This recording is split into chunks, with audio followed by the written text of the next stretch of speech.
ओम शांति। आज 10 अप्रैल 2024 के बाबा के अनमोल मधुर महावाक्य सुनेंगे। आज की बाबा की मुरली है धारणा की मुरली। बाबा कहे, जब तुम मधुबन बाबा के पास आते हो, किस लिए? रिफ्रेश होने के लिए। यहां तुम्हें सत का संग मिला है और दुनिया के वाइब्रेशन से बहुत दूर हो। तो बाबा कहे, जब यहां आते हो तो दुनियावी या संसारी झरमुई झरमुई की बातें नहीं करनी है। ज्ञान का सागर बाप है, तो ज्ञान की बातें सुनते हुए दूसरों को भी सुनाते जाओ। अगर कोई झरमुई झरमुई की व्यर्थ की बातें सुनाता भी है तो सुनी अनसुनी कर दो। और बाबा कहे, तुम अपनी सर्विस करो, सर्विस के बाद याद में मस्त हो जाओ। परंतु कई बच्चे ऐसे हैं जिनको व्यर्थ की बातें सुनने सुनाने में बहुत आनंद आता है, खुशी होती है। बाबा कहे, इसमें समय बर्बाद हो जाता है, फिर उन्नति नहीं होगी। व्यर्थ की बातें, सुनी सुनाई बातें, झरमुई झरमुई की बातें सुनाने के बाद क्या योग लगेगा?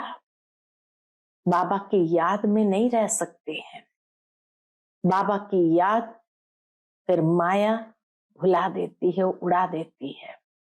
इसलिए बाबा कहे, बच्चे तुम अपने पुरुषार्थ में मस्त रहो, व्यर्थ की बातें न सुनो न सुनाओ। तो सुनते हैं आज के बाबा के अनमोल मधुर महावाक्य। ओम शांति। मीठे बच्चे, बाप के पास तुम रिफ्रेश होने आते हो। यहां तुम्हें दुनियावी वाइब्रेशन से दूर सत का सच्चा संग मिलता है। आज की मुरली से प्रश्न है, बाबा बच्चों की उन्नति के लिए सदा कौन सी एक राय देते हैं? उत्तर है, मीठे बच्चे, कभी भी आपस में संसारी जरमुई जरमुई की बातें नहीं करो। कोई सुनाता है तो सुनी अनसुनी कर दो। अच्छे बच्चे अपनी सर्विस की ड्यूटी पूरी कर बाबा की याद में मस्त रहते हैं। परंतु कई बच्चे फालतू व्यर्थ बातें बहुत खुशी से सुनते सुनाते हैं। इसमें बहुत समय बर्बाद जाता है, फिर उन्नति नहीं होती। ओम शांति। डबल ओम शांति कहे तो भी राइट है। बच्चों को अर्थ तो समझा दिया है। बाबा कहे, बच्चों को अर्थ तो समझा दिया है। मैं हूं आत्मा शांत स्वरूप। जब मेरा धर्म है ही शांत, तो फिर जंगलों आदि में भटकने से शांति नहीं मिल सकती है। बाप कहते हैं, मैं भी शांत स्वरूप हूं। यह तो बहुत सहज है, परंतु माया की लड़ाई होने के कारण थोड़ी डिफिकल्टी होती है। बच्चों को याद में रहने की थोड़ी डिफिकल्टी होती है। ये सब बच्चे जानते हैं कि सिवाय बेहद के बाप के यह ज्ञान कोई दे ना सके। ज्ञान सागर एक ही बाप है। देहधारियों को ज्ञान का सागर कभी नहीं कहा जा सकता। कौन सा ज्ञान है बाबा के पास? रचयिता ही रचना के आदि मध्य अंत का ज्ञान देते हैं। वह तुम बच्चों को मिल रहा है। कई अच्छे अनन्य बच्चे भी भूल जाते हैं। क्यों भूल जाते हैं? क्योंकि बाप की याद पारे मिसल है, खिसक जाती है। स्कूल में तो जरूर नंबरवार होंगे ना। नंबर हमेशा स्कूल के गिने जाते हैं। सतयुग में कभी नंबर नहीं गिना जाता। यह स्कूल है, इसे समझने में भी बड़ी बुद्धि चाहिए। बाबा कहे, यहाँ ज्ञान की एक एक बात को समझने की भी बड़ी बुद्धि चाहिए। आधा कल्प होती है भक्ति, फिर भक्ति के बाद ज्ञान सागर आते हैं ज्ञान देने। भक्ति मार्ग वाले कब ज्ञान दे न सके, क्योंकि सब देहधारी है। ज्ञान का सागर तो कोई भी मनुष्य नहीं। ऐसे नहीं कहेंगे शिव बाबा भक्ति करते हैं, तो किसकी भक्ति करेंगे? एक ही बाप है जिसको देह नहीं है, वह किसकी भक्ति नहीं करते। बाकी जो देहधारी है वह सब भक्ति करते हैं, क्योंकि रचना है ना, रचयिता है एक बाप। बाकी इन आंखों से जो भी देखा जाता है, चित्र आदि, वह सब है रचना। ये बातें घड़ी घड़ी भूल जाती है। बाप समझाते हैं, तुमको बेहद का वर्षा बाप बिगर तो मिल ना सके। वैकुंठ की बादशाही तो तुमको मिलती है। 5000 वर्ष पहले भारत में इन्हों का राज्य था। 2500 वर्ष सूर्यवंशी चंद्रवंशियों की राजधानी चली। तुम बच्चे ही जानते हो, ये तो कल की ही बात है। बाबा कितना स्मृति को जागृत कर देते हैं, जैसे कि कल की ही बात है, सिवाय बाप के और कोई बता न सके। पतित पावन व बाप ही है। समझाने में भी बड़ी मेहनत लगती है। बाप खुद कहते हैं, कोटों में कोई समझेंगे। यह चक्र भी समझाया गया है। ये सारी दुनिया के लिए नॉलेज है। सीढ़ी भी बहुत अच्छी है, फिर भी कोई गुर गुर करते हैं। इतना अच्छा ज्ञान बाबा समझाते हैं। सीढ़ी का भी चित्र बाबा कहे बहुत अच्छा है, समझानी बहुत अच्छी है, फिर भी कोई गुर गुर करते हैं, यानी अंदर ही अंदर व्यर्थ सोचते हैं। बाबा ने समझाया है, शादी के लिए हॉल बनाते हैं, उनको भी समझाकर दृष्टि दो। आगे चलकर सबको ये बातें पसंद आएगी। तुम बच्चों को समझाना है। बाबा कहे वो हॉल बनाते हैं शादियों के लिए, फिर शादियों की सीजन समाप्त हो जाती, तो ऐसा ही पड़ा होता है। तो बाबा कहे तुम उनको समझाकर दृष्टि दो, तो फिर वो तुम्हें हॉल दे देंगे। तुम बच्चों को समझाना है। बाबा तो किसके पास नहीं जाएंगे। भगवान वाच जो पुजारी है, उनको कभी पूज्य नहीं कह सकते। कलयुग में एक भी कोई पवित्र हो न सके। पूज्य देवी देवता धर्म की स्थापना भी सबसे ऊंचते ऊंच जो पूज्य है वही करते हैं। पूज्य परमात्मा ही आकर के देवी देवता धर्म की स्थापना करते। आधा कल्प है पूज्य, फिर आधा कल्प पुजारी होते हैं। इस बाबा ने ढेर गुरु किए। अभी समझते हैं गुरु करना तो भक्ति मार्ग था।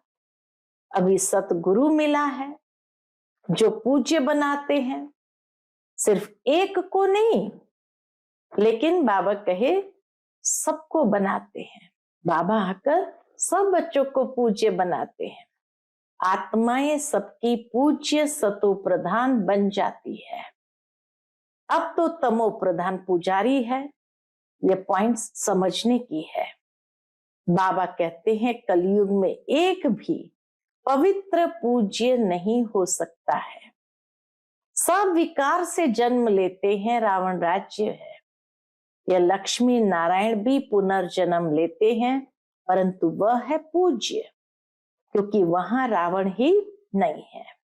अक्षर कहते हैं, परंतु राम राज्य कब और रावण राज्य कब होता है, ये कुछ भी पता नहीं है।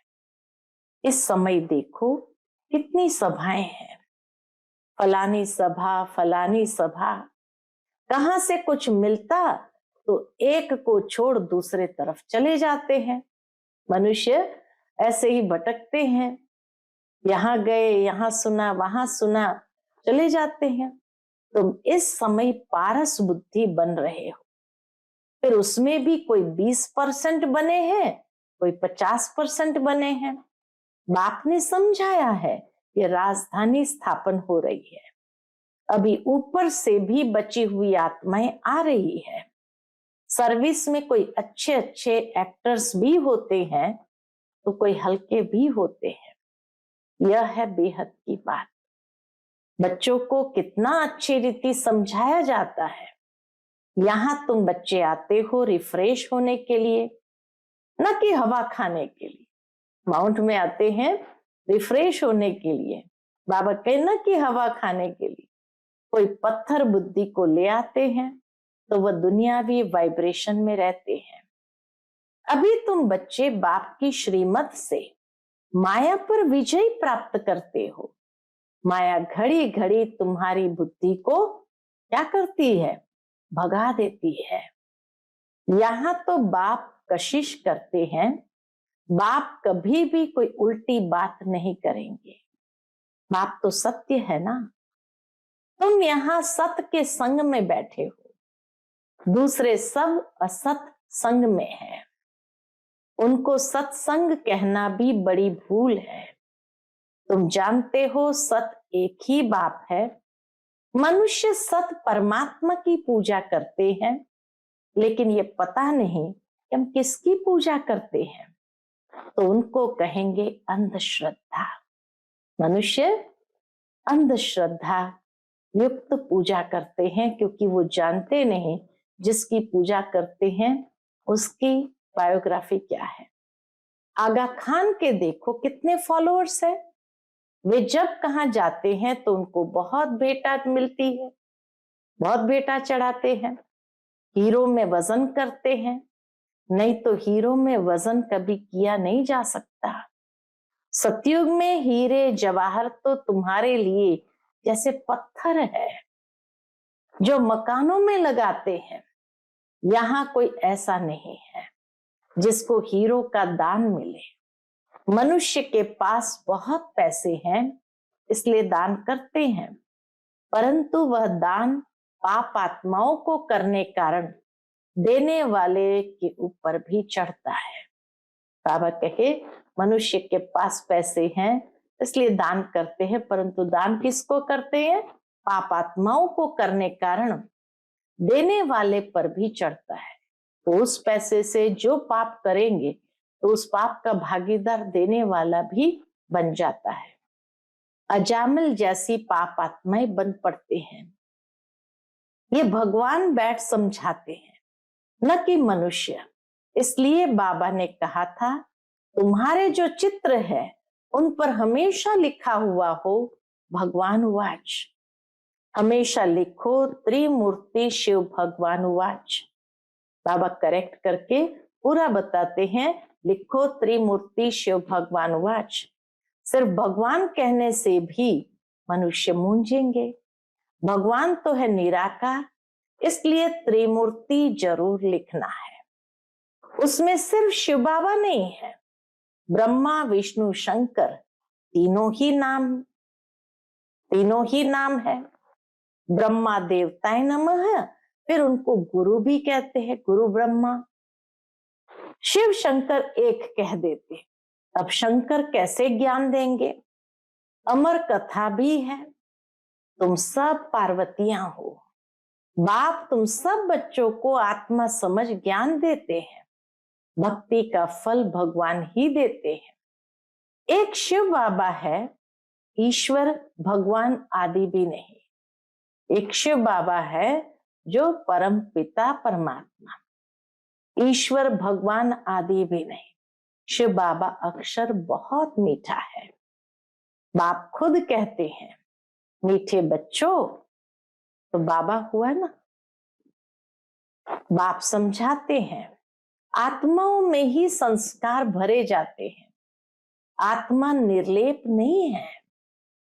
आत्मा में मन बुद्धि संस्कार है, तो इसलिए आत्मा को निर्लेप नहीं कहेंगे। निर्लेप होती तो पतित क्यों बनती? फिर तो पतित बनती नहीं। जरूर लेप छेप लगता है तब तो पतित बनती है, इसलिए पाप आत्मा पुण्य आत्मा कहा जाता है। कहते भी है भ्रष्टाचारी देवता है श्रेष्ठाचारी, उन्हों की महिमा गाते हैं। आप सर्वगुण संपन्न हो, हम नीच पापी है, इसलिए अपने को देवता कह नहीं सकते। अब बाप बैठ मनुष्य को देवता बनाते हैं। गुरु नानक के भी ग्रंथ में महिमा है। सिख लोग कहते हैं सत श्री अकाल। जो अकाल मूर्त है वह सच्चा सतगुरु है। सत श्री अकाल अर्थात जो अकाल मूर्त है वह सच्चा सतगुरु है। तो उस एक को ही मानना चाहिए। कहते हैं करते फिर दूसरा है, कहते जरूर है सत श्री अकाल, फिर करते दूसरा है, अर्थ कुछ भी नहीं जानते हैं।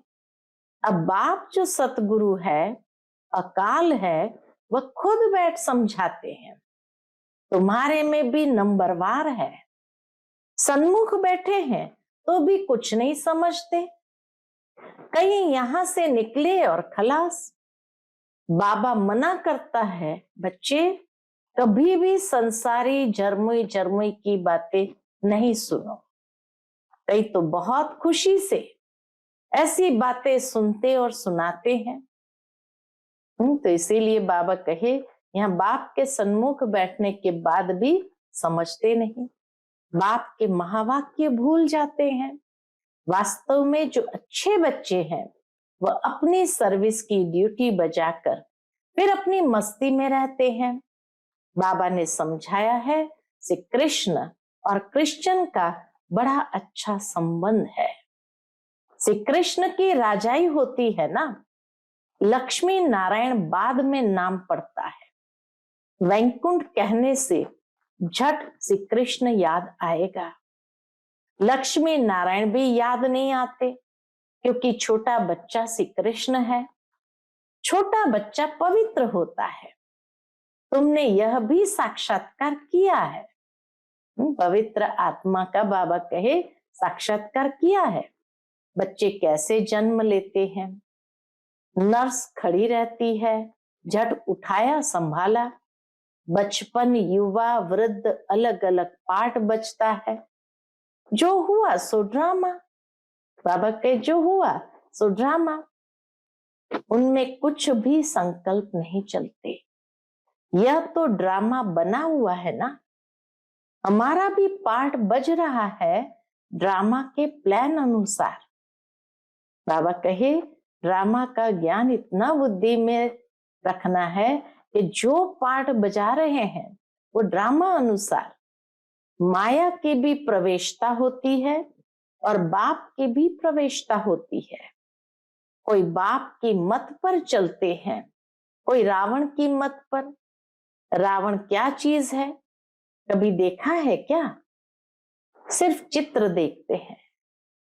प्रत्यक्ष में रावण को किसी ने देखा नहीं, ना उसका साक्षात्कार हुआ, खाली चित्र देखते हैं। शिव बाबा का तो फिर यह रूप है, निराकार ज्योतिर्बिंदु स्वरूप है। रावण का क्या रूप है? 5 विकारों रूपी भूत जब आकर प्रवेश करते हैं तब रावण कहा जाता है। यह है भूतों की दुनिया, असुरों की दुनिया। तुम जानते हो हमारी आत्मा अब सुधरती जा रही है।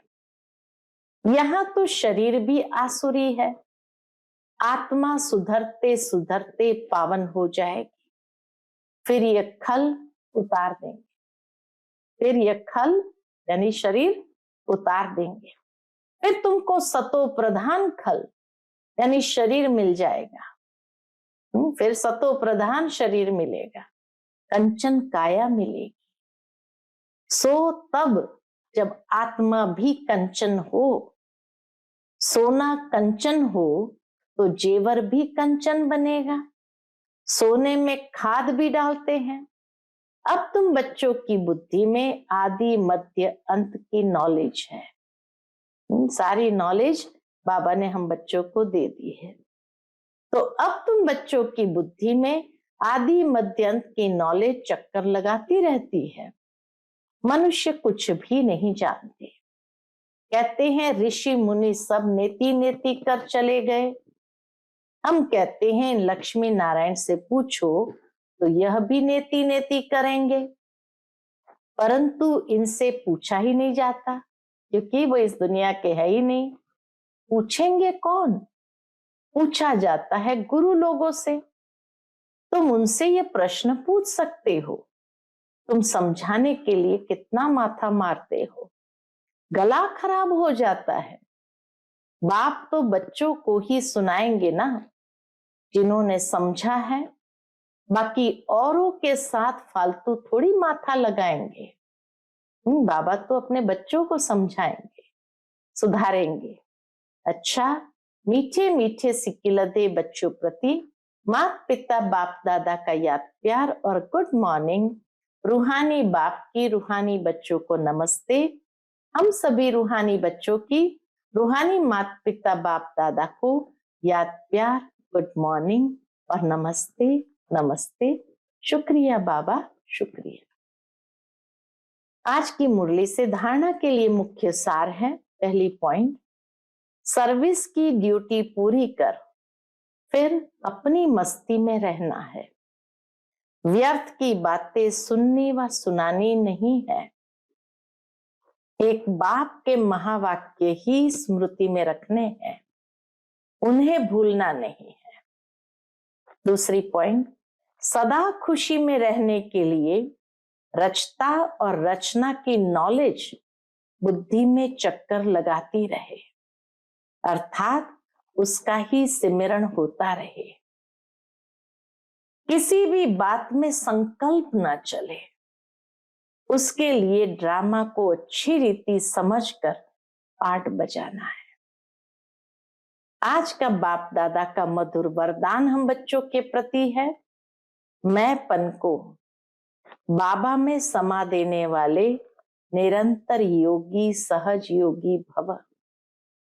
मैंपन को बाबा में समा देने वाले निरंतर योगी सहज योगी भव। जिन बच्चों का बाप से हर श्वास में प्यार है, हर श्वास में बाबा बाबा है, उन्हें योग की मेहनत नहीं करनी पड़ती है।